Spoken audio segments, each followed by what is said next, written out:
Bonjour à toutes et à tous. Octobre s'annonce comme un mois, complètement fou pour le marché des crypto-monnaies. On a des mouvements de prix explosifs, des décisions réglementaires hyper importantes qui arrivent. Bref, les semaines à venir pourraient vraiment redéfinir tout l'écosystème. Alors, on plonge tout de suite dans le vif du sujet pour décrypter ensemble ce qui se passe. Alors voilà notre plan de match pour aujourd'hui. On va commencer par prendre la température du marché, l'ambiance générale. Ensuite, on zoome sur les deux leaders, Bitcoin et Ethereum, puis on ira voir ce qui se passe du côté des altcoins avant de se pencher sur les gros dossiers qui viennent de l'extérieur, les ETF et la régulation. Et enfin, on conclura sur les points chauds à ne surtout pas rater. Et on peut dire que le mois a démarré sur les chapeaux de roue. Dès les premiers jours, on a senti un vent d'optimisme vraiment très fort souffler sur le marché, confirmant un peu ce que tout le monde espérait pour la saison. Pour vous donner une idée de l'ampleur du truc, la capitalisation totale du marché crypto a bondi pour atteindre ce chiffre, 4 milliards 250 milliards de dollars. Et ce n'est pas juste une petite hausse, non, on parle d'un gain de 3% en seulement 24 heures.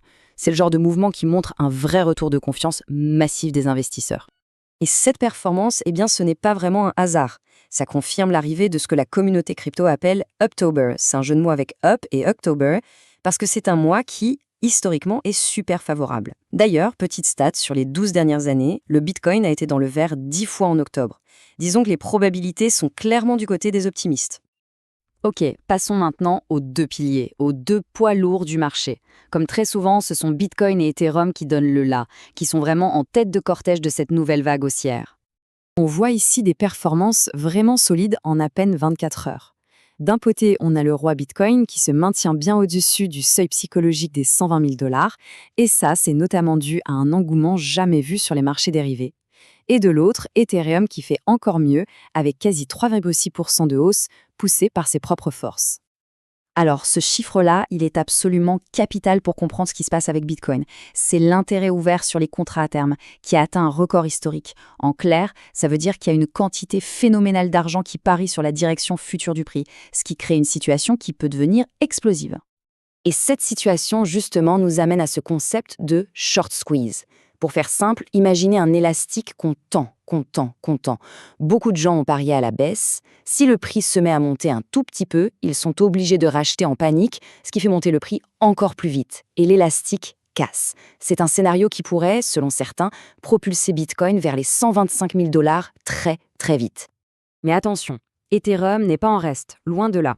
Sa force, elle, vient d'ailleurs.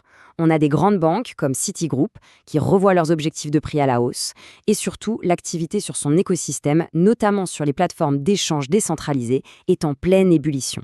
Tout ça le pousse vers des niveaux qu'on n'avait pas vus depuis plusieurs semaines. Mais ce qui est vraiment passionnant en ce moment, c'est que la hausse ne se limite plus aux deux géants. On voit des signes très clairs que l'argent commence à se diffuser partout, dans tout l'écosystème. C'est peut-être le début de ce qu'on appelle une altcoin season, la saison des altcoins. Et pour ça, on a 3 indicateurs qui ne trompent pas. D'abord, la part de marché du Bitcoin, sa dominance, est en train de baisser. Ça veut dire que les autres cryptos prennent plus de place. Ensuite, l'intérêt du grand public, mesuré par les recherches sur Google, se tourne de plus en plus vers les altcoins. Et enfin, les indices spécialisés, comme le fameux Altcoin Season Index, sont passés en mode très optimiste. Ce graphique illustre ça parfaitement. Bitcoin reste le patron, bien sûr, mais regardez, plus de 40% de la valeur totale du marché est maintenant dans des milliers d'autres projets. Et c'est justement là, dans cette partie du marché, que les investisseurs cherchent maintenant des performances potentiellement encore plus explosives. Bon, on a parlé de la dynamique interne du marché, mais maintenant changeons de perspective, parce que ce qui pourrait vraiment tout changer vient de l'extérieur. La dynamique actuelle, elle n'est pas que technique, elle est aussi très très liée à ce que vont décider les régulateurs. Regardez-moi ce calendrier, c'est un véritable marathon. En une seule semaine, 6 décisions critiques vont tomber sur des ETF XRP. Pour rappel, un ETF, c'est un produit financier qui permet d'investir dans un actif, comme le XRP, via la bourse traditionnelle. C'est une porte d'entrée énorme pour l'argent des grandes institutions. Autant dire que ce calendrier, c'est un véritable compte à rebours pour tout le marché. Mais le vrai game changer, le vrai changement de paradigme, il vient peut-être de là, d'une nouvelle règle de la SEC, le gendarme de la bourse américaine, et cette petite phrase, elle change tout. Voilà ce que ça veut dire concrètement. Avant, pour faire approuver un ETF crypto, c'était un parcours du combattant de 240 jours. Maintenant, c'est une voie express de 75 jours. C'est plus de 3 fois plus rapide. Et ça ouvre potentiellement la porte à une vague de nouveaux produits financiers sur d'autres cryptos majeurs, qui pourraient arriver sur le marché beaucoup, beaucoup plus vite qu'avant. Bon, alors, si on met tout ça bout à bout et qu'on fait la synthèse, on se rend compte qu'octobre est vraiment un mois charnière. On a plein de forces différentes qui sont en train de converger en même temps.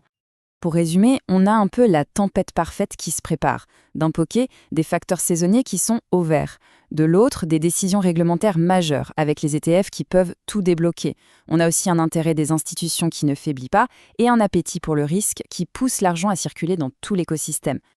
Du coup, la grande question qu'on peut se poser, c'est la suivante.